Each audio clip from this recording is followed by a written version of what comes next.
This is the following special program. It's called Magazine. I'm Sylvia Chase of CBS News, inviting you to stay with us for 60 minutes of stories. One of them takes a look at how the movies are presenting a more aggressive image of women. If you want to rape, you want to maim, you want to abuse, you're going to have to fight to do it, you know, and that's what women are telling men these days. And before this hour is over, we're also going to report on some of the dangers you might run into with America's most popular prescription drug. In another story, we'll see what happens when a community tries to preserve its past and runs into the Constitution. And finally, we'll revisit a doctor who says that hyperactive children can be calmed down simply by changing their diet. In a moment, we'll be back to see that new image of women in the movies on this, the January issue of Magazine.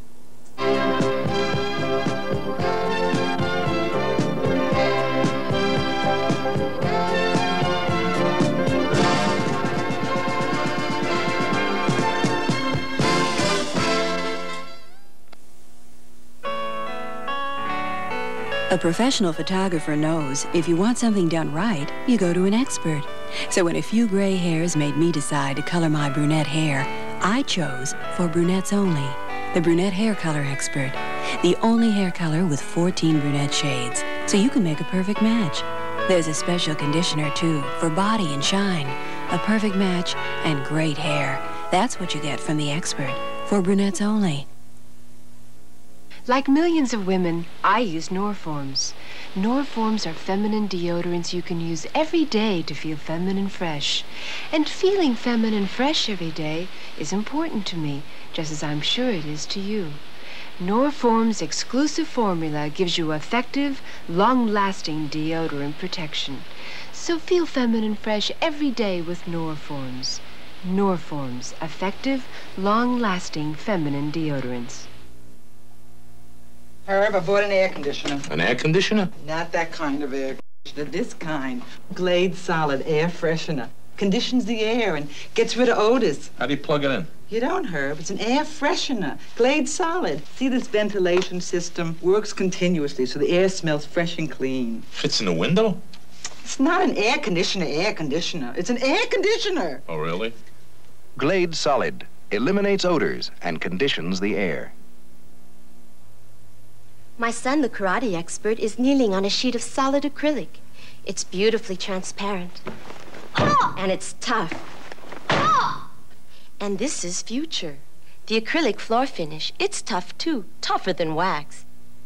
Future's also transparent. So it gives my floor a beautiful shine that stays beautiful. Future. Tougher than wax. Tougher than he is. Yo!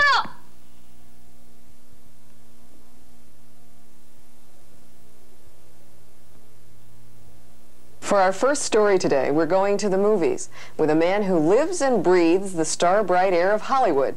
Our guest is David Sheehan, CBS critic at large for KNXT, our Los Angeles television station. Complete with the star-bright air. We may need some of that. We sent David to the movies with an assignment.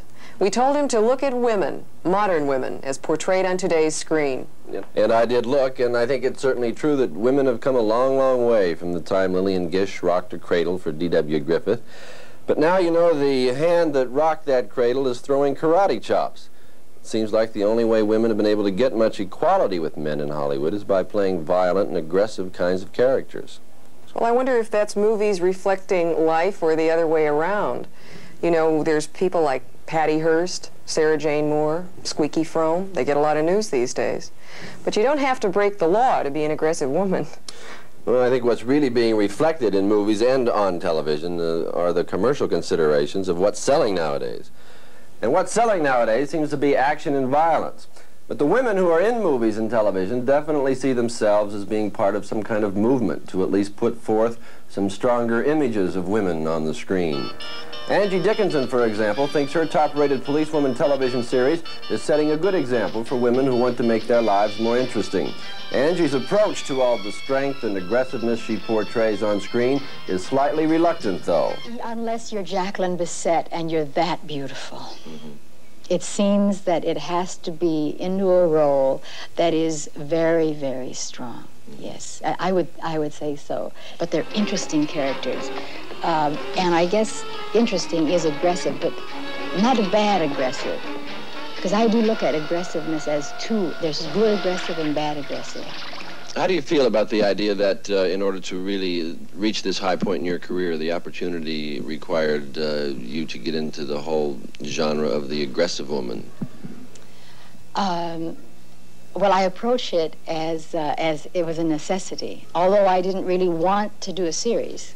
I had no choice. I wasn't getting that kind of a role in films. I was in a lot of roles where I was just sort of nice decoration. Not looks, but I mean that the role was a very rather placid role. Subservient to the male character. Yes, and which I didn't mind. When you're subservient to Marlon Brando, there is nothing wrong with that, except which I was in The Chase. But you don't want that to continue. Does it bother you at all that in order to get the dominant leading role, you've had to get involved in all this action and violence and rough stuff? Oh, yes. I'd much rather be working in a movie with Jack Nicholson and Dustin Hoffman and Robert Redford about love or falling in love on a caper or something. Yes, frankly, I would. But I don't really mind this. I really find that I've made an impression to the people, and I do think if women become more interesting, they'll write more stories about them. That's the whole point. It's not whether they want to use women or men. If they're interesting, they'll make it. If men are more interesting. You mean if women become more interesting in real life, you mean? In how they are in real life, which is then therefore depicted in a movie. So it's because what do you want to do in a movie? You want to make it interesting. Well, if a woman isn't interesting, how can you make an interesting movie? So, I mean, that's why I think our series is good. My work is interesting. It's a policewoman. She goes undercover. Find out, Pep, from inside the industry, men's and women's clothing. Let me guess. I'm a buyer from Houston. Well, you're a model from El Segundo. Same with a movie. You can make an interesting movie starring a woman if you give her something interesting to do or put her in an interesting occupation. Candace Bergen thinks the whole idea of women having something interesting to do begins with fighting back against male dominance. And what matters to Candy as an actress is finding movies that provide behavior models based on females who are willing to be aggressive. Those parts don't come along very often, and when they do, it's like throwing sort of meat to the vultures. I mean, everybody jumps on it and wants it. I've found parts in the last few years that have those kind of roles. Soldier Blue, for instance, was a very political, very aggressive part for a woman. The Wind and the Lion, the part of the woman in that film was very aggressive and you know, took her life into her own hands. Believe me, I know how to use this thing. Just what are you trying to do, Mrs. Petticarrot? I intend to free the Raizuli. Alone, I suppose. With my children. The character you played in Wind and the Lion was really a fighter, too. Do you think that's also part of every woman's fantasy? It's part of mine. In what sense? Well, I'm tired of women, getting stuck with these passivity positions. I don't think it's accurate, and I don't think it's practical. And I think women are very aggressive, and I'm tired of not admitting to my aggressiveness and similar qualities that men have always been allowed to have.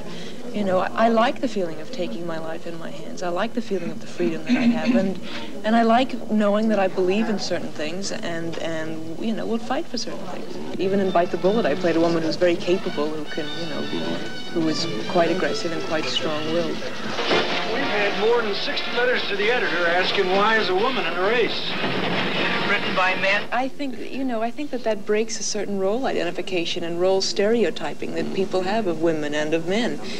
I think women are quite forceful, and women are becoming a very potent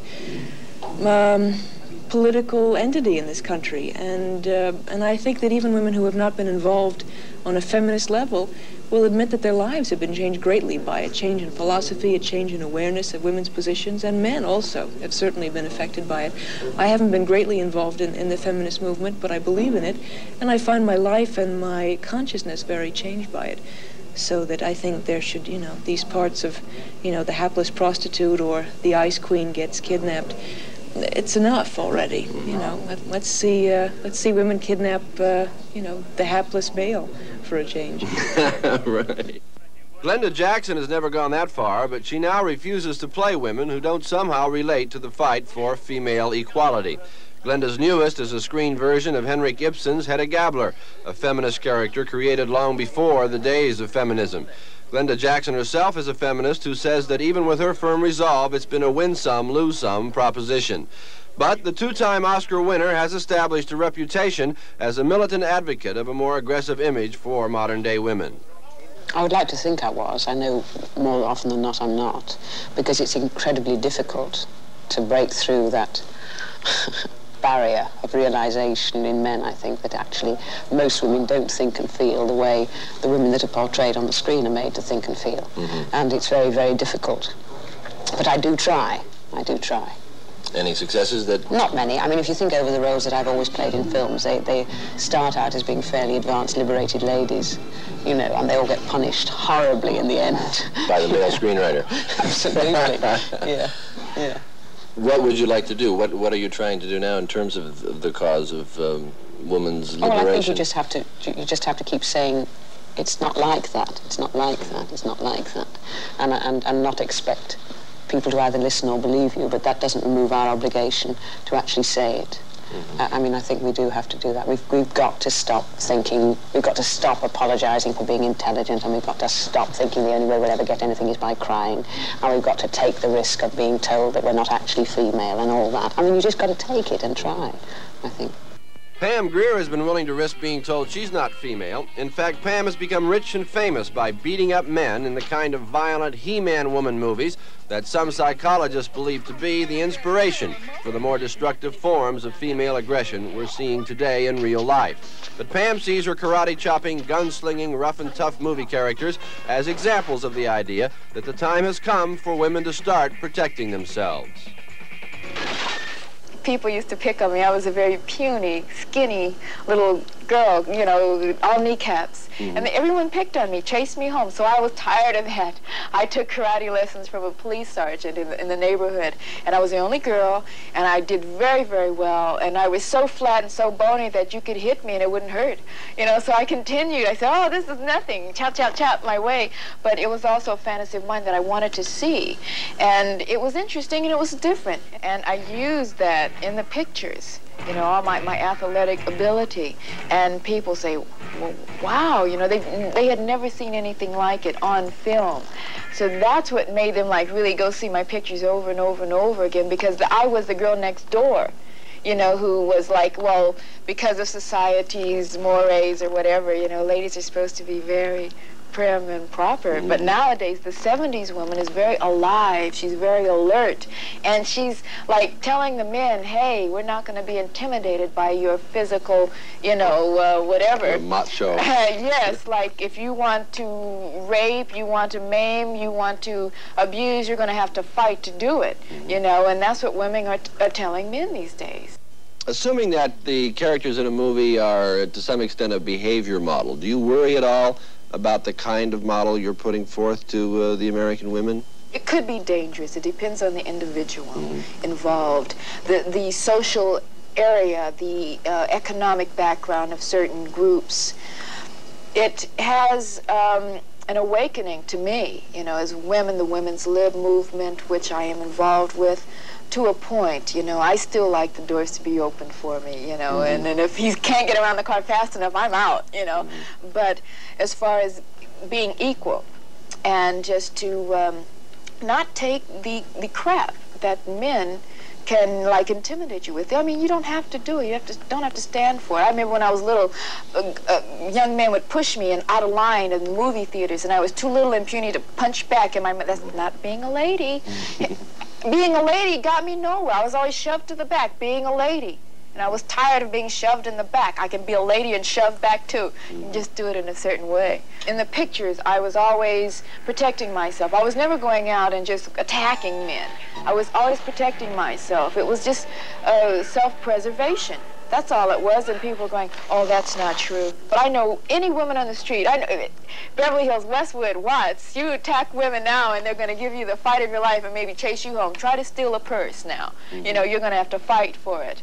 That's what I like to see. But women can still be a lady and still be very strong.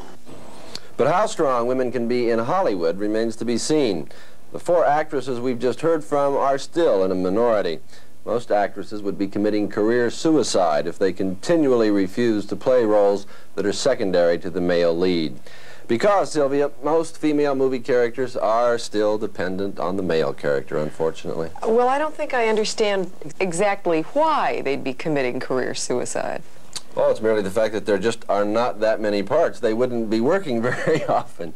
Take Liza Minnelli, for example. After Cabaret, she made sort of a vow that from that point on she would not play in any movie where the female was submissive, subservient, dependent in any way on the male character. As a result of which she did not work for 3 years, right? We have not seen her in a movie. It's been a little over 3 years since Cabaret. Lucky Lady just came out, but that was her first movie since Cabaret. She had to wait that long? Why? They just don't write that kind of role where maybe it's the male screenwriter who doesn't really feel that he has enough of a grasp or enough understanding of where women are, especially since liberation and the revolution and the changes that have been going on in the female psyche.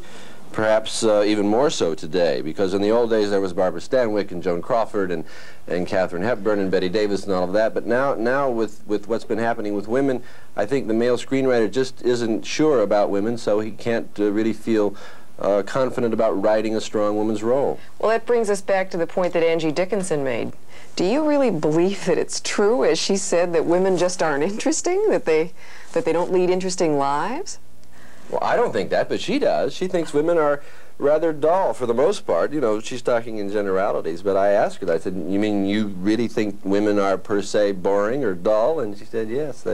Their lives, their occupations, what they're able to do in this society still is just not that exciting. It doesn't make for interesting drama. Who does that speak worse for, Angie Dickinson or womankind? Oh, I think for the society, because of the discrimination, the second sex kind of thing that is only now beginning, you know, to be corrected. Well, she must not have very many women friends if she speaks that way. You could be right about that. Thanks very much for joining us, David. In a moment, we'll be back with a story about a drug on the market.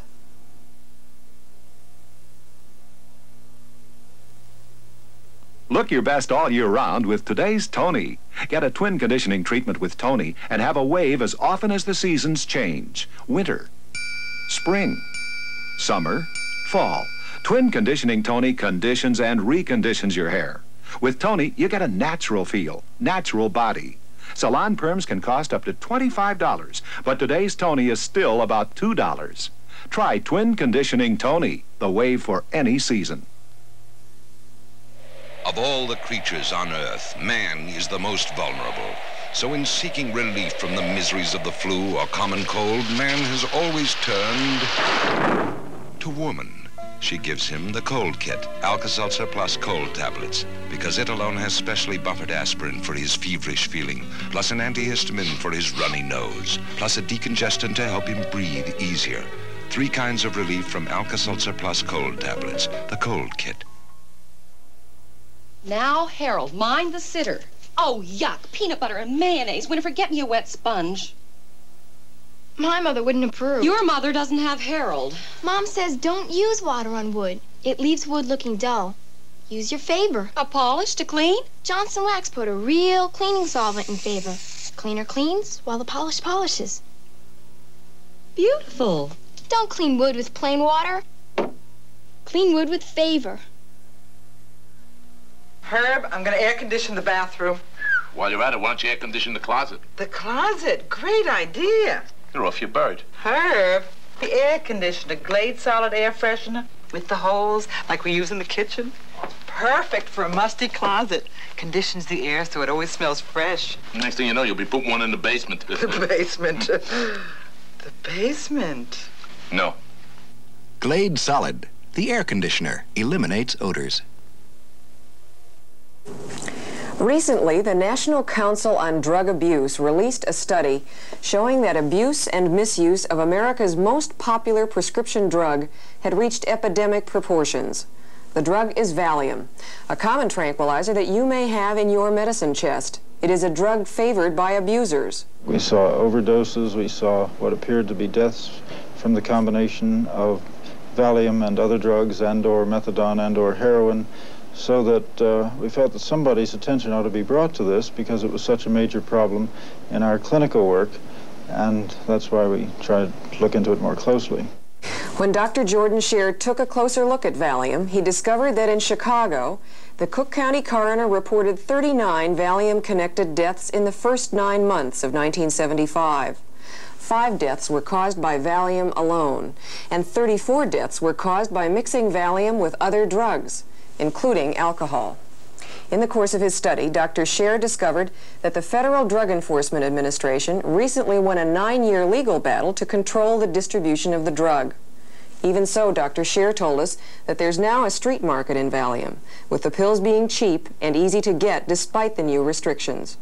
We weren't really surprised at the findings in the study because we had had the previous expectation from what we saw in the clinic and from what we saw generally on the street that this was happening, that Valium was being overused and misused to a considerable extent. If we were surprised about anything, we were surprised about the extent that Valium was being prescribed. That we weren't fully aware of. It is estimated that 25 million Americans use the drug. And because this tranquilizer is used by so many people, and because it is considered by so many to be safe, we assigned producer Joe Zigman to find out about Valium for Magazine. To our surprise, we found that Valium not only has dangers for the confirmed drug addict, but also for the person who uses it to relieve simple anxiety, even backache. For example, the Drug Enforcement Administration and the Food and Drug Administration both say misuse of the drug could cause physical and psychological dependence. Not only that, all of the doctors we spoke to said anyone who uses Valium could have a reaction if he combines it with antihistamines. However, it is when Valium is combined with alcohol that it becomes most dangerous for those who think they can take a safe drug along with a small drink or two. We were repeatedly warned that Valium and drinking and driving don't mix. Valium depresses the central nervous system, and so does alcohol. Taken together, the results are added to each other. They can cloud your alertness, slow your reflexes, and may put you into a state of stupor. The Drug Enforcement Administration says Valium is so frequently abused, it shows up more than any other drug in emergency room admissions. Alan Murphy was an alcoholic, and he kicked booze last summer. He was abusing Valium, too, but this winter when he tried to quit, bizarre withdrawal symptoms came and went for more than 2 months. I've had nausea and bad headaches and a pain in my neck, which is really quite unpleasant, and itching all over. I've almost forgotten where I was. I've gone for appointments and gotten into a building and not remember who I was going to see, that kind of thing. What did your doctor tell you about taking Valium? I was never warned that it was a dangerous drug or that it could be addictive. I was just told that I needed it for a nervous stomach and also that I was high-strung and that I needed it for that reason. I was never told it was addictive. Alan Murphy isn't the only one who was never told about the uncomfortable and even dangerous side effects of Valium. Doctors consider the pill so safe, they seem to prescribe it without giving detailed instructions about its use and possible misuse. The company which makes Valium, Hoffman LaRoche, packs a set of instructions with every bottle it sends to pharmacies, but when these bottles are broken down into individual prescriptions, the directions are seldom given to patients. Unless the doctor gives specific orders, the only thing the patient knows about the drug is what's written on the bottle. In one attempt to keep patients better informed about the drugs they take, New York Hospital has a special procedure. It is explained by its apothecary-in-chief, Herbert Carlin. When a patient is discharged from the hospital, we give them a patient medication instruction card. This is used for other drugs besides Valium, but this happens to be the Valium card. This is if the physician decides that we should communicate with the patient. And we tell the patient that the physician has prescribed the drug for his anxieties or tensions and that Valium will most likely relieve these anxieties and tensions. And then we say that if you do get signs like excessive drowsiness, blurred vision, slurred speech, and other types of maintaining balance problems, contact your physician. If you get a skin rash, itching, hives, contact your physician. We try to bring the patient into the medication system so that we feel that an informed patient is a type of patient that will not abuse themselves. We also spoke to Dr. Irma Hobart, medical officer of the Food and Drug Administration. Valium should not be taken over a long period of time for anxiety and tension because those disorders are usually acute and will be limited when the stress disappears. For people who are watching us today and who are taking Valium and who would like to stop, can they stop abruptly? The dose should not be changed unless the doctor knows about it. So that if they are taking a fairly large dose, it would be advisable to cut down gradually. Dr. Bruce Med works for Hoffman LaRoche. He told us how he would prescribe Valium for a patient. I'd like you not to start your medication until you get home. I'd prefer that you didn't drive at least for a couple of days until the effect of the drug has begun and you become comfortable with the effects of the drug. You may be a little drowsy during the first 24 to 48 hours while you're taking the drug. If you are, enjoy your sleep. It may help your whole situation quite well. I prefer that you didn't drink. But I also don't want you going on endlessly with this. I would like you to take it for 3 weeks, and then I'd like you to come back here and let's find out what's happened. Can you become addicted to Valium? There are people who will abuse any chemical, who decide that if one is good, two are better. And they will increase their dose and get to a certain point where they're taking tremendous doses of the drug. And if they're withdrawn from it suddenly, then you'll get the symptoms of withdrawal. Psychiatrist Jordan Scher contributes still another warning about Valium. Make sure that you keep it out of the hands of children, which can always be a problem. Make sure that you do not use it if you have glaucoma. Make sure that you do not use it or use it very, very cautiously and only under the advice of a physician if you're pregnant. And you shouldn't be passing around your medicine to husbands, brothers, sisters, boyfriends, girlfriends on the basis of it works for me, why don't you try some? You know really what you might be starting. I think Americans take too many drugs, period, of all kinds, Valium included. But we have the feeling somehow that whenever anything happens, all we need to do is take a drug and all our troubles are going away. And that's not true. Might cover them up for a while, but they won't go away. Most medical experts agree that Valium is very effective in dealing with anxiety and other symptoms too, but they also feel the public needs to be informed about this popular drug, especially its potential for abuse. They feel it's important that those who take Valium know what it can do, and those who prescribe it understand when to limit or terminate its prescription. We've now learned that the FDA is looking into a proposal that would require a set of instructions to be given with every prescription filled. The idea would apply to all drugs, not only Valium.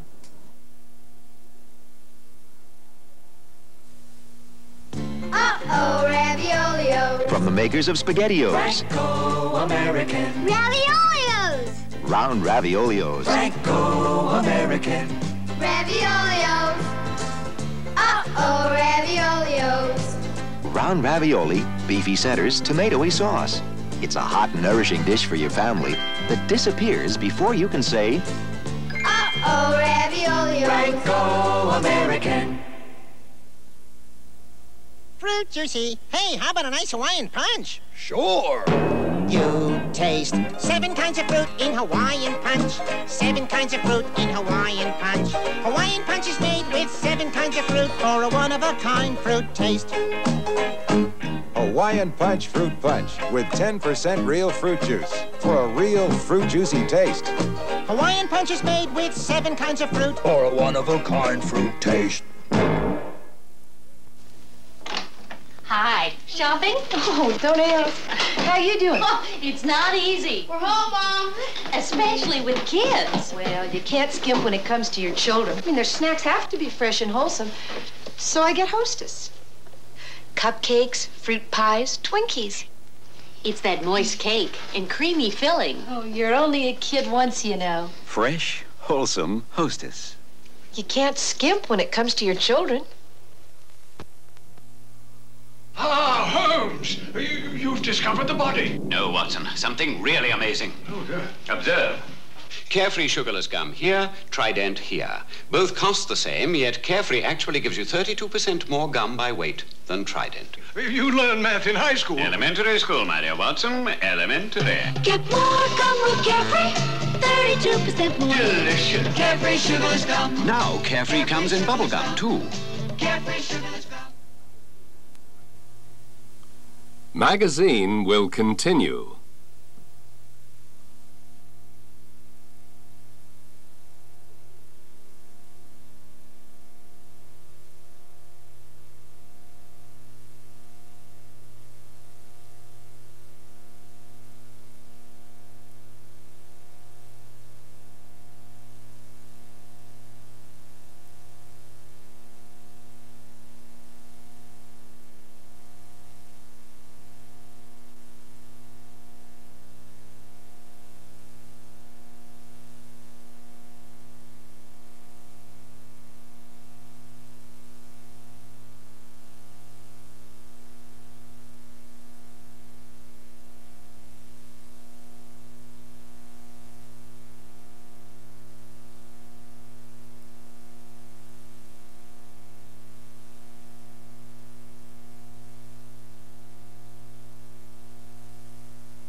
I'm Sylvia Chase, and this broadcast is called Magazine.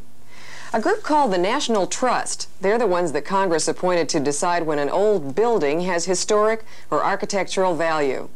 The National Trust said a few years ago that 15,000 landmarks in this country are worth saving. But so far, 6,000 of those landmarks have been destroyed. And of the 6,000, 3,000 have become parking lots. Now, in this story by producers Barbara Lee Diamondstein and Maurice Murad, we'll find there's a growing groundswell of preservers. They say we recycle trash, why not recycle old buildings? It's not with the idea of turning them into museums, but to live in them, shop in them, and work in them.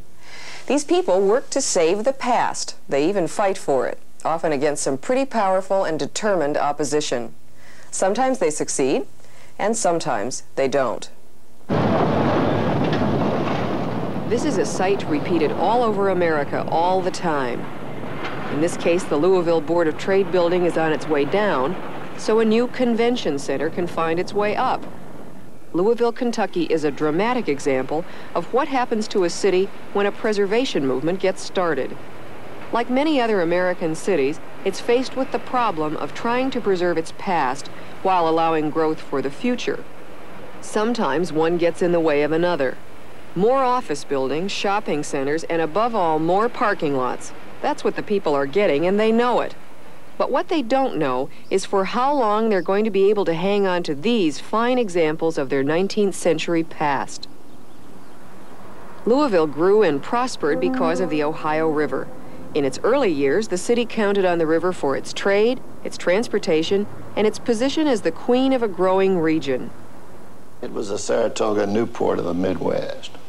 It was a great place to buy clothes. There were fine tailors and milliners.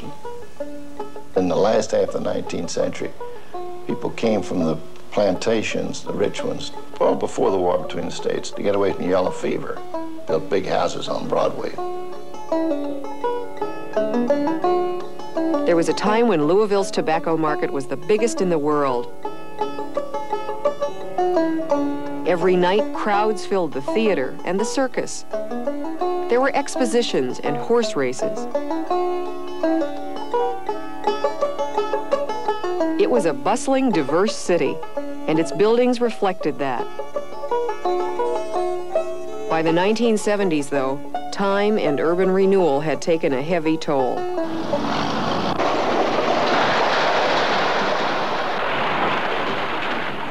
Demolition in the name of progress ended the life of Louisville's old Board of Trade, and now the Wrecker's Ball threatens two more reminders of Louisville's past. These Victorian houses were designed and built in the 1870s by Mason Mowry, who may be the finest architect ever to come out of Louisville. The buildings are on the same block as the Louisville Women's Club. Some time ago, the club, looking for more parking space, looked next door. They saw the old Mowry houses, paid $125,000 for them, and got what they thought was the right to demolish them for what they call a parking garden. And that's where the trouble begins.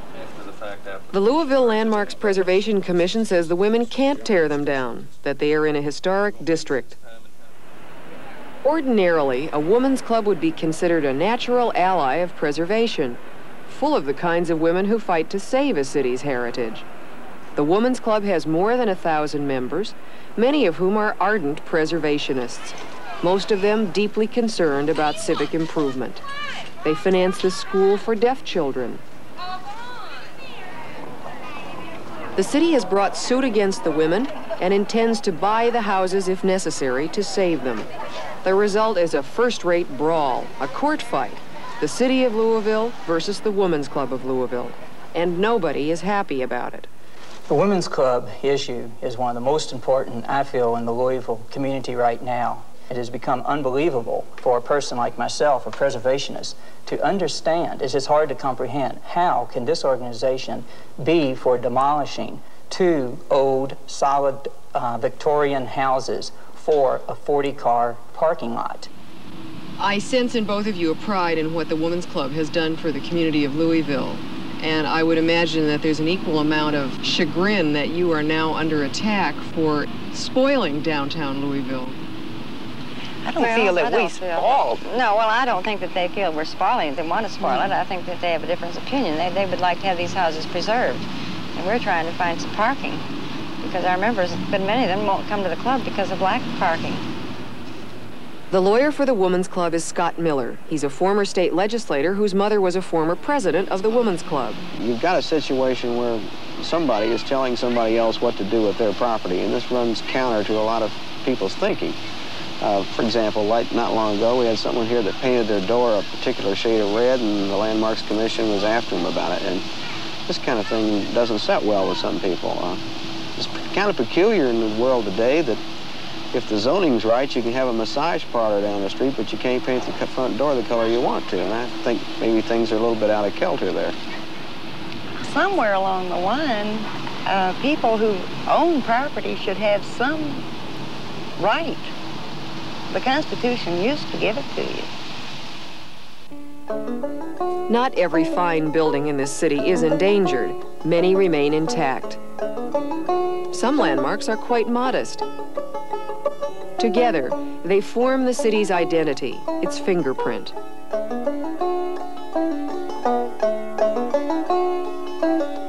Certainly, there's a lot here that's worth preserving. Graceful old Churchill Downs with its twin spires. Fine old neighborhoods. West Main Street's cast iron architecture.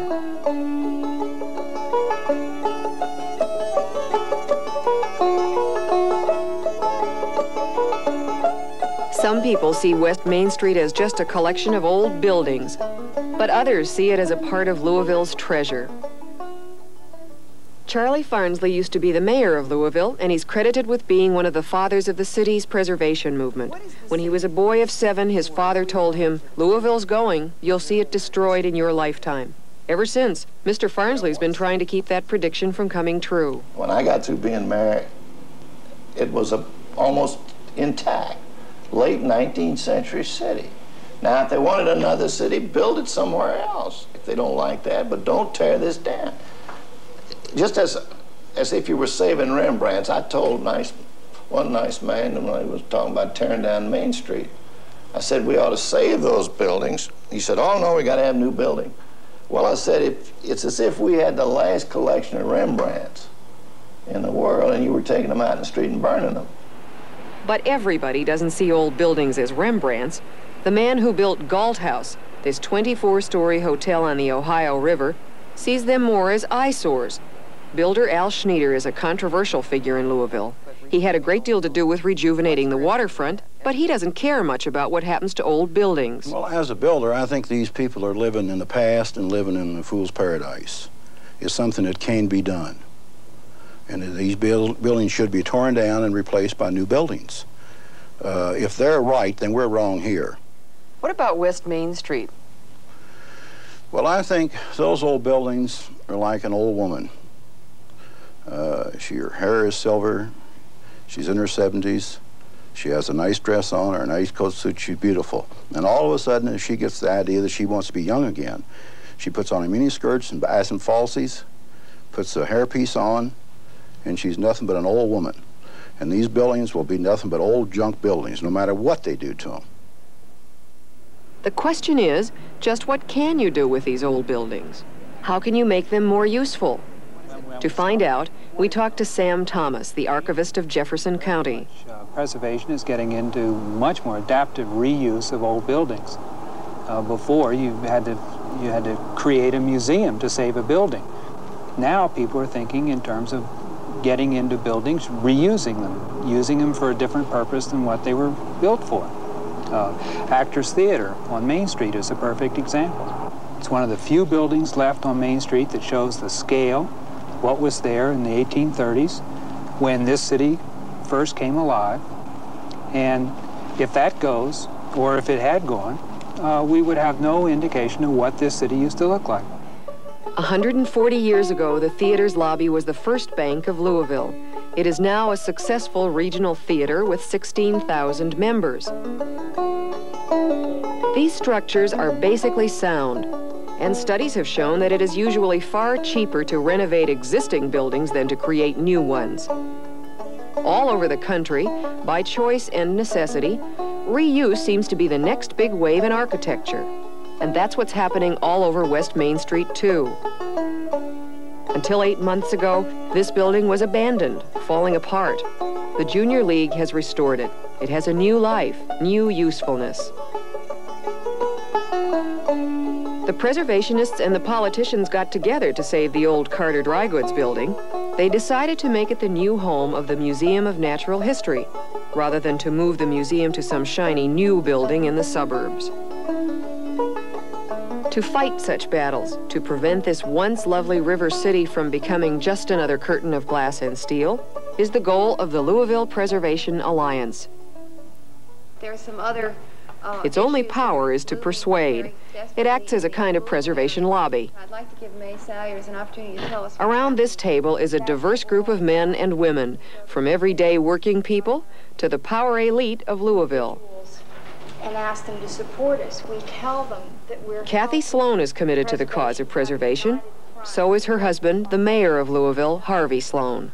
Right now, the Sloans are deep into a major project, refurbishing this old house in old Louisville as their new residence.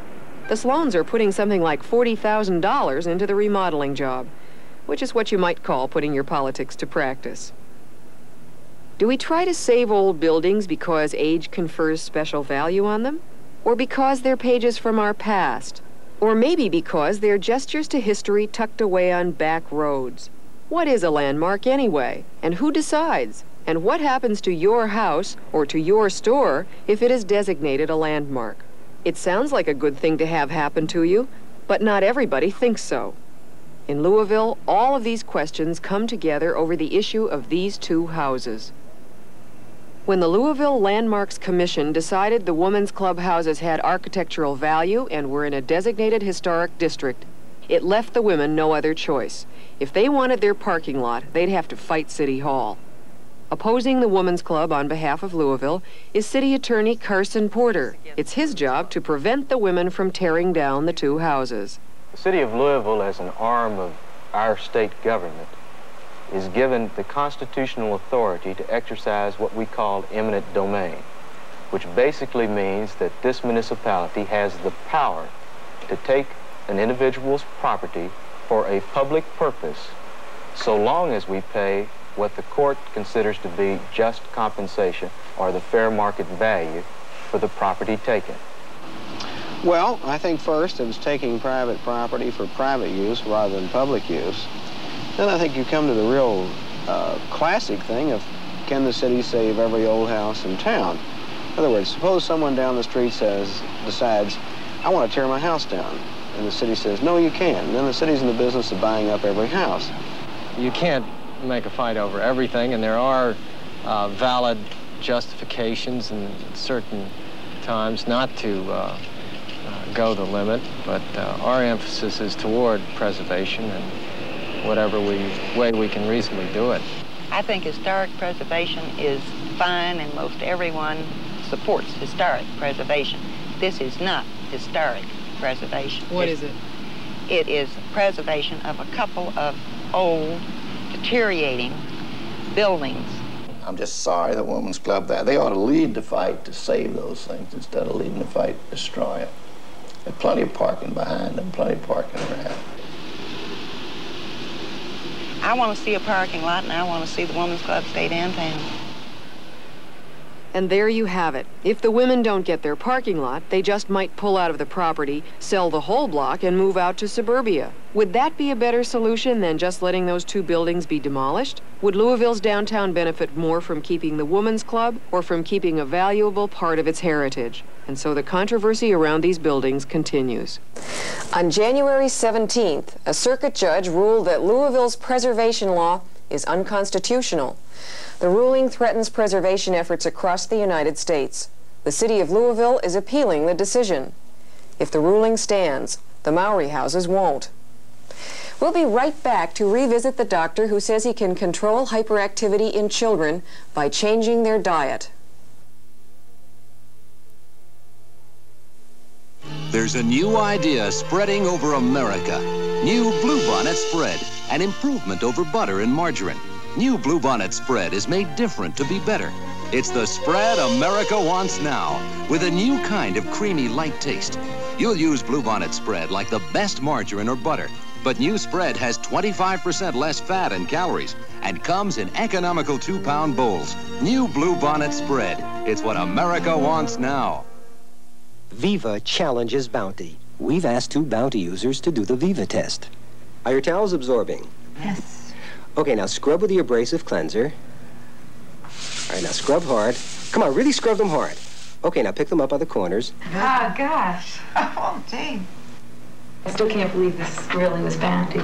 I can say without any hesitation that the Viva really holds up. I think I would definitely purchase, Viva after I saw this. Can your towel pass the Viva test? Strawberry shortcake cream on top. We're looking at Karen, a jump rope champ from Ragsdale Grade School. Hey, Karen, I see you chew gum to keep your rhythm. What kind?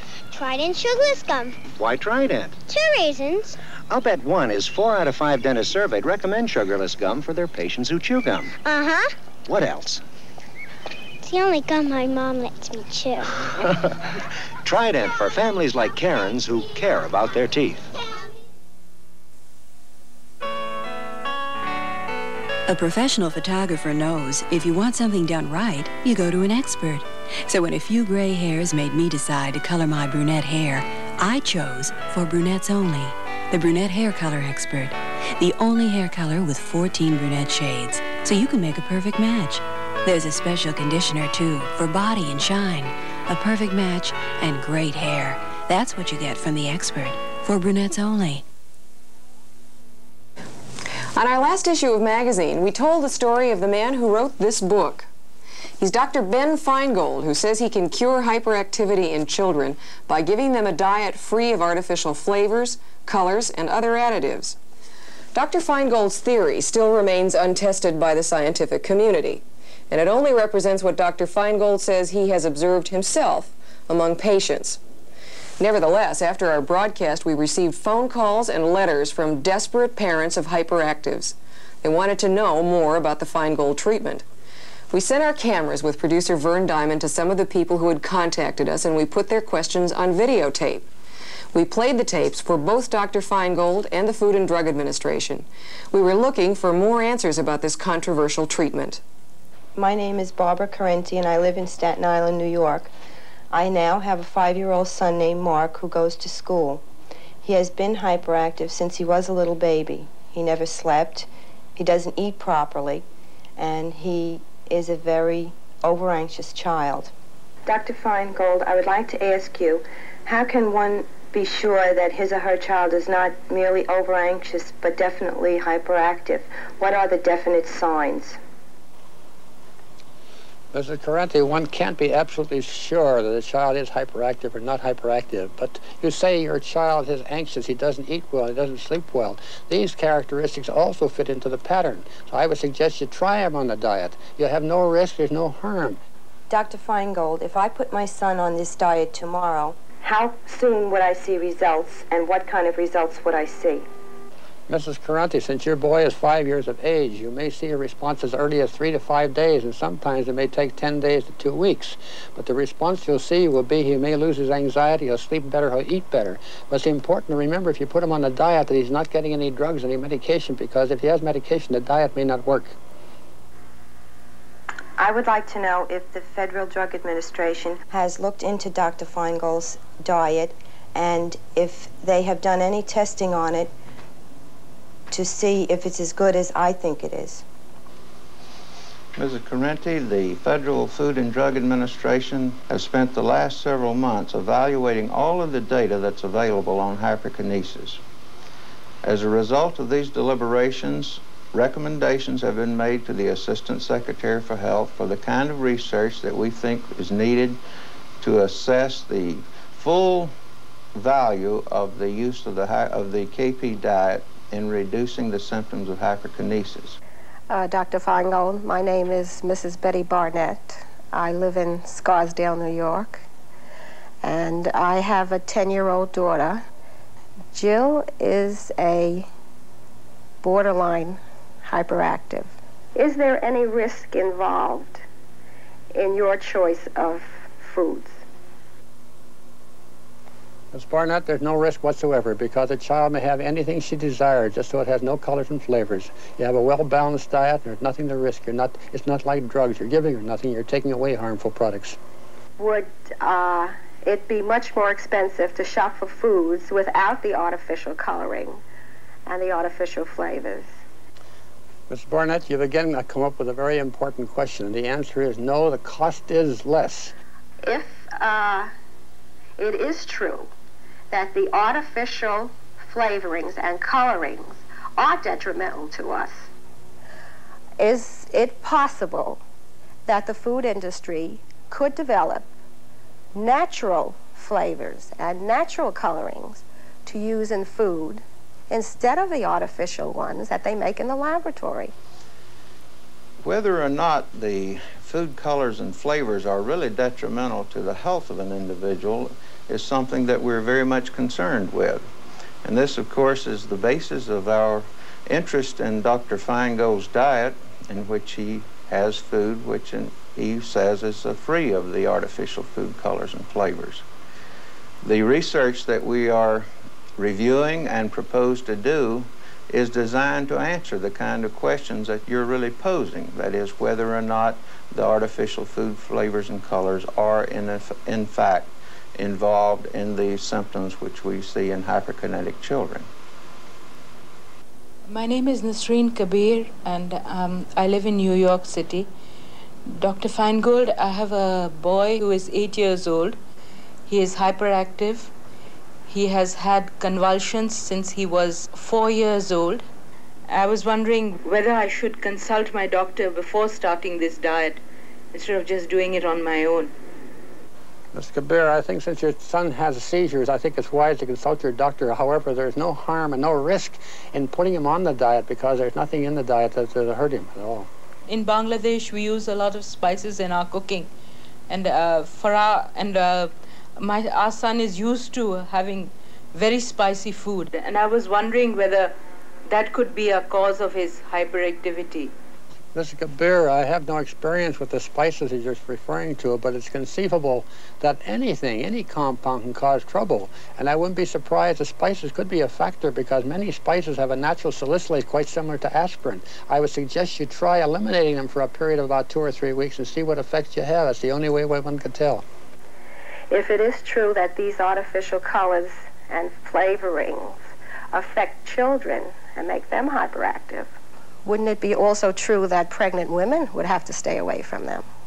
You're quite correct, Mrs. Barnett. because these chemicals can affect the fetus in utero. They can cause damage which will later be manifested as hyperactivity. My husband was a hyperactive child, and he still is hyperactive, even as a grown-up. Would this diet help him and other adults as well? Yes, Mrs. Carranti, it is possible the diet can help adults because we do see hyperactive adults. As a matter of fact, the first patient I saw with a behavioral disturbance was in an adult. With those viewers' questions for Dr. Feingold and the FDA, we close out this issue of Magazine. Thanks to David Sheehan for joining us today from Hollywood. Our next issue is scheduled for March. Until then, I'm Sylvia Chase of CBS News. Good afternoon for Magazine. These people have just chosen golden griddle pancake syrup in a taste test. Now let's see what they have to say about the bottle. Oh, this is it. Very attractive bottle. This top is neat, really neat. You know, it doesn't get all sticky and messy. My kids make puddles of syrup. Squeezing it on, we probably won't waste as much. My little sister will love this bottle. She's always knocking things down. Golden griddle, a winning taste in an unbeatable bottle. Hey, Bob, look what I've got. 2 Kit Kats. 2 what? 2 Kit Kat chocolate bars, one for me and one for you. Who? Me? Sure. Outside, it's delicious chocolate. Inside, it's light and crispy and crunchy. Come on, it won't bite you.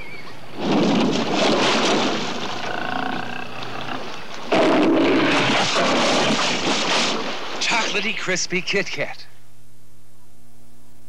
Marion, Alice just threw something in your dryer. That's a cling-free sheet, Mother. The new fabric softener for the dryer. Cling-free sheets soften as well as liquids, but they're so much easier to use. Just toss a cling-free sheet in the dryer where heat and tumbling release special ingredients. There's nothing better to put in softness. Take out cling. Fresh fragrance, too. New cling-free sheets. Finally, softness made simple.